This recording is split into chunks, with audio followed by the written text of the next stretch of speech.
প্রথমেই একটা কথা বলি, আমি উচিত কথা বলতে ভয় পাই না। কেন ভয় পাবো? আমি কি চুরি ডাকাতি করি যে উচিত কথা বলার জন্যে ভয় পাবো? অনেক সবাই বলে ভিডিও বানাচ্ছে টাকা ইনকামের জন্য।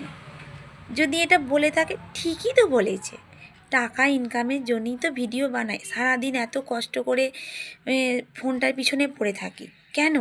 টাকা ইনকামের জন্যই। কিন্তু ইনকাম বলেই তো ইনকাম হয় না, তার জন্যে খাটতে হবে, সারাদিন খাটতে হবে। না হলে কি আকাশ থেকে তোমার হাতে টাকাটা দিয়ে যাবে? কে না টাকা চায় না? পৃথিবীতে সবাই টাকা চায়, কিন্তু আকাশ থেকে এমনি এমনি হাতে পড়ে না টাকাটা। আশা করতে দোষ কিসের? আশা করার জন্যে তো কখনো টাকা পয়সা লাগে না, আশা করে যায় না। ভিডিও বানালে ভিউজ হোক বা নাই হোক, কিন্তু আশা তো করা যেতেই পারে যে আমি একদিন উন্নতি করতে পারবো।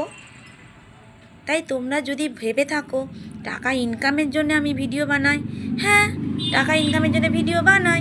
আর তুমি কি, যারা বলো, তোমরা কি সে টাকা চাও না? যদি তোমরাও চাও, ভালোভাবে ভদ্রভাবে ভিডিও বানাও, কোনো দিন তোমাদেরও কপাল খুলতে পারে। আমি তো সেই আশাতেই থাকি, এখনও বলছি, আশা করতে দোষ কিসের? টাকা পয়সা লাগে না আশা করার জন্যে। চলো।